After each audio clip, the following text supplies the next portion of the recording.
I was grading essays when my phone rang. Unknown number. I almost didn't answer.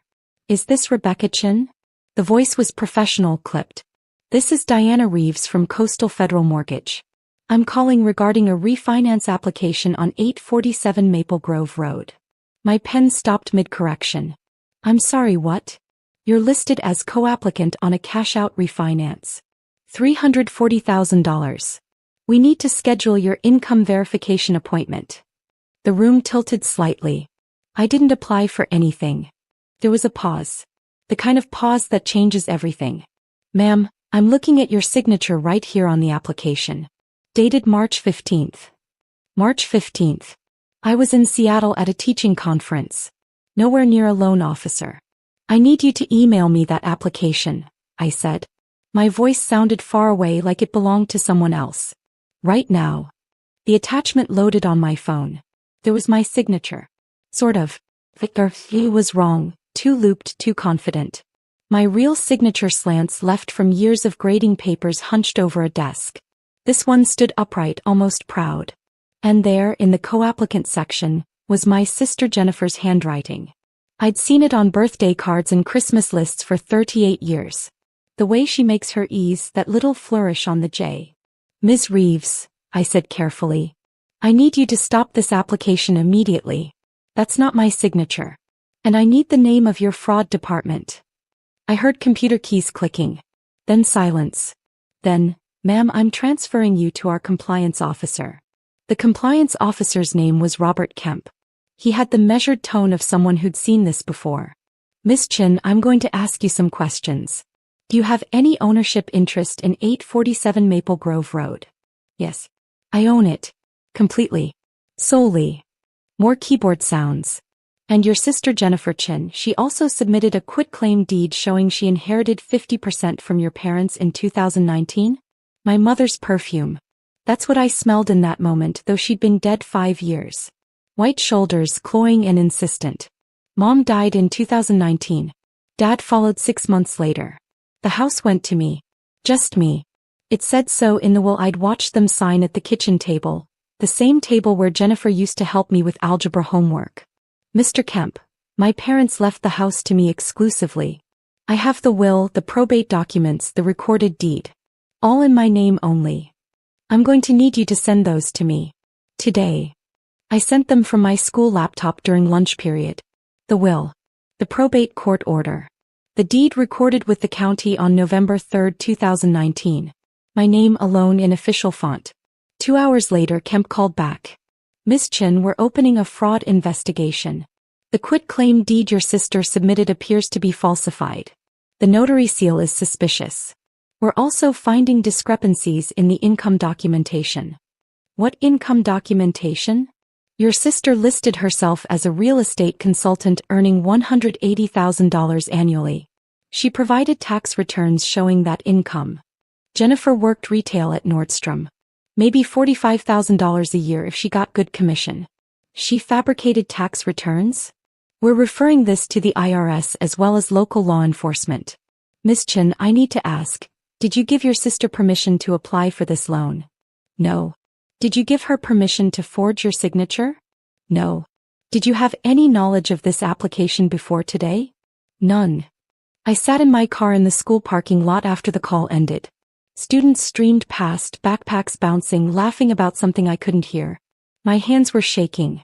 I'd been treating my family like a slot machine. That's the gambler's fallacy.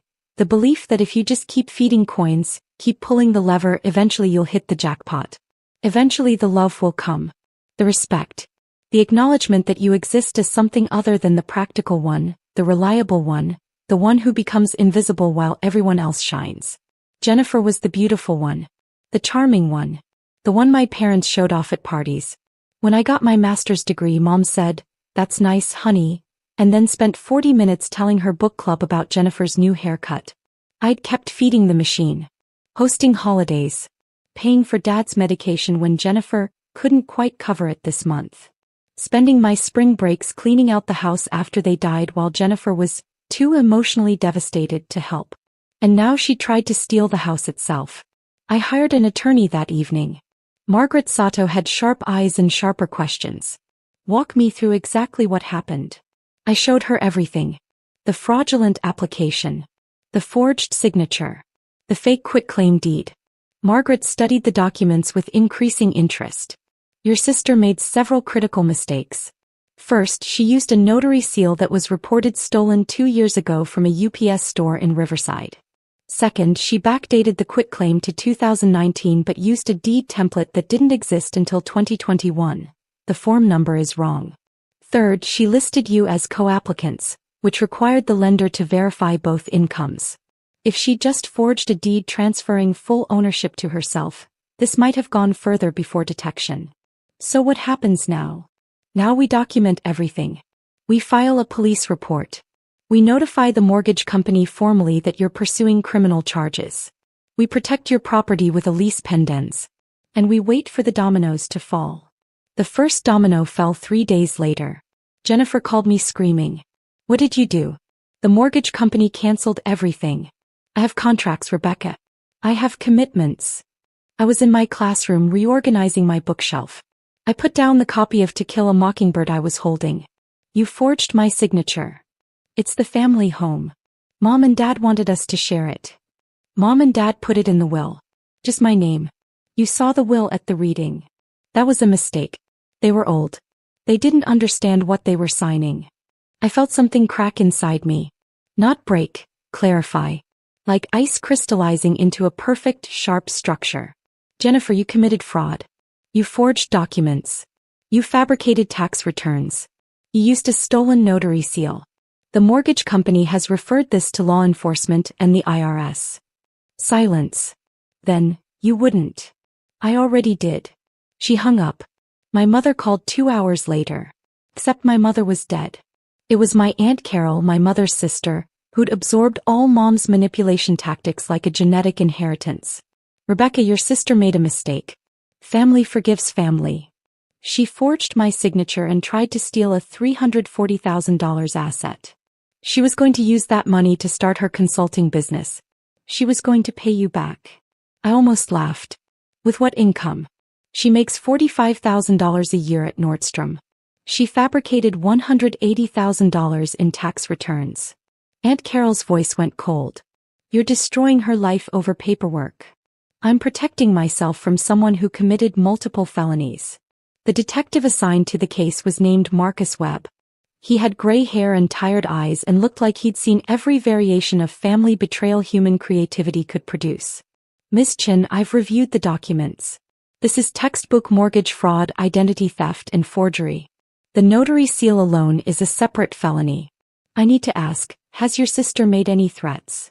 Just phone calls. Screaming. My aunt trying to guilt me. Any attempts to access the property? Not yet. I'm going to recommend a restraining order. People get unpredictable when their schemes collapse. The restraining order was granted within a week. Jennifer was prohibited from contacting me or coming within 500 feet of my home or workplace. She violated it 3 days later, showing up at the school parking lot as I was leaving. Security cameras caught everything. Her screaming. Her pounding on my car window. Her face twisted into something I didn't recognize. You're ruining my life, she shrieked. I had plans for that money. Do you know what I promised people? Campus security escorted her away. She was arrested for violating the restraining order. The procedural cascade was methodical, almost beautiful in its precision. Step 1. The IRS opened an investigation into the fabricated tax returns. Jennifer had claimed $180,000 in income. She'd actually earned $43,000. That's tax fraud, pure and simple. Step 2. The California Department of Real Estate investigated the stolen notary seal. They traced it to Jennifer's boyfriend who worked at the UPS store where it was stolen. He was charged as an accessory. Step 3. The mortgage company filed a suspicious activity report with FinCEN. Attempting to obtain $340,000 through fraud triggers federal banking regulators. Step 4. The district attorney filed criminal charges. 3 counts of forgery. 1 count of grand theft. 1 count of identity theft. 2 counts of filing false documents. Each charge carried a potential sentence. Each charge created its own paper trail, its own court date, its own consequence. I created something I called the ghost ledger. Not for the court. For me. The ghost ledger emotional costs. Years called the practical one while Jennifer was the star. Cost equals identity never recovered. Dad's funeral where I arranged everything while Jennifer couldn't handle it. Cost equals grief stolen. Family dinners where my promotion was nice, and Jennifer's new boyfriend got 90 minutes. Cost equals self-worth depleted. Every time I was the free therapist for mom's complaints about her own life. Cost equals boundaries never established. Cleaning out the house alone for 3 months while Jennifer was too devastated. Cost equals 280 hours of life non-refundable. The total? Incalculable. But now I knew what the accounting looked like. Families aren't vending machines. You can't keep inserting emotional labor and expect connection to dispense. Sometimes the machine is broken. Sometimes it was never designed to give you what you need. 6 months later, Jennifer took a plea deal. 5 years probation. $340,000 in restitution that she'd never be able to pay. Loss of her notary commission. A felony record. Her boyfriend got 2 years for his role in the notary seal theft. Aunt Carol stopped calling after I told her I'd be happy to provide the prosecutor with her voicemails pressuring me to drop charges. I sold the house. Not because I had to. Because I wanted to. Because it had never been about the house. It had been about worth. About boundaries. About refusing to be the slot machine that gave and gave while getting nothing back. I bought a condo near the beach. Small mine paid in cash. My savings account, freed from the constant drain of family emergencies and temporary help, had grown to 6 figures. I booked a trip to Iceland. I'd always wanted to see the northern lights. The account is closed. The balance is 0. And I am finally in the black.